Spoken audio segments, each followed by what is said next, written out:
اللهم إنك عفو تحب العفو فاعف عني يا غفور يا غفور।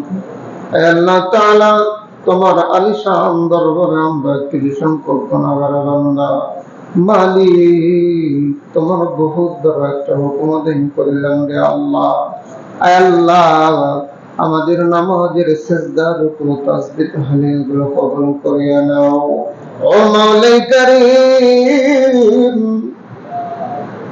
আল্লাহ তাআলা তোমার যে বান্দাটা তোমার কাছে সবচাইতে প্রিয় বান্দা আল্লাহ, তার উসিলা করে আজকে আমাদের সকলের সিজদাগুলো কবুল করিয়া নাও।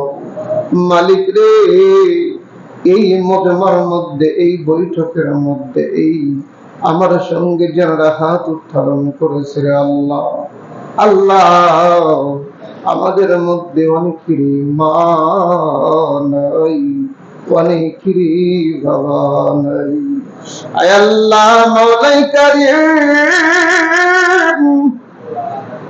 এমন বান্দা এখানে রয়েছে আল্লাহ, যার কাঁধে করে সন্তানের লাশটা কবরের মধ্যে নিয়ে গিয়েছে রে মাওলাই কারীম।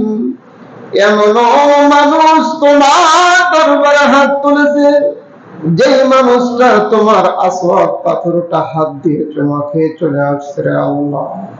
আল্লাহ আজকের এই মজমাকে তুমি কবুল আর মঞ্জুর করিয়া নাও। মাওলা রে, আমাদের মা বাবাদেরকে তুমি মাহরুম, আল্লাহ তাআলা আমাদের এই মধ্যে কার মা নাই, কার বাবা নাই, মাওলাই কারীম আজকের নামাজের সিজদার উসিলা করিয়া আমাদের মা বাবাদেরকে মাফ করে দাও। আল্লাহ যাদের সন্তান কবরে গিয়েছে, কবর উপর জান্নাতের বাগান বানায় দাও। মাওলা রে, আমাদের মধ্যে কার কোন অসুবিধা রয়েছে সকলের সমস্যাকে সমাধান করে দেন। আল্লাহ তোমার এক বান্দা দোয়া চেয়েছে, গাড়ি কেনার জন্য দোয়া চেয়েছে আল্লাহ। আল্লাহ তার গাড়িটাকে রোডের সমস্ত বালা মুসিবত থেকে হেফাজত রাখো। মাওলা রে, সমস্ত বালা মুসিবত থেকে হেফাজত করিও আল্লাহ।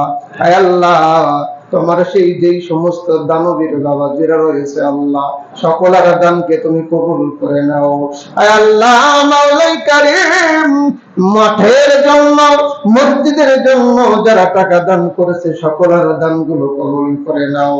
যারা দান করবে তাদেরকেও তুমি কবুল করে নাও।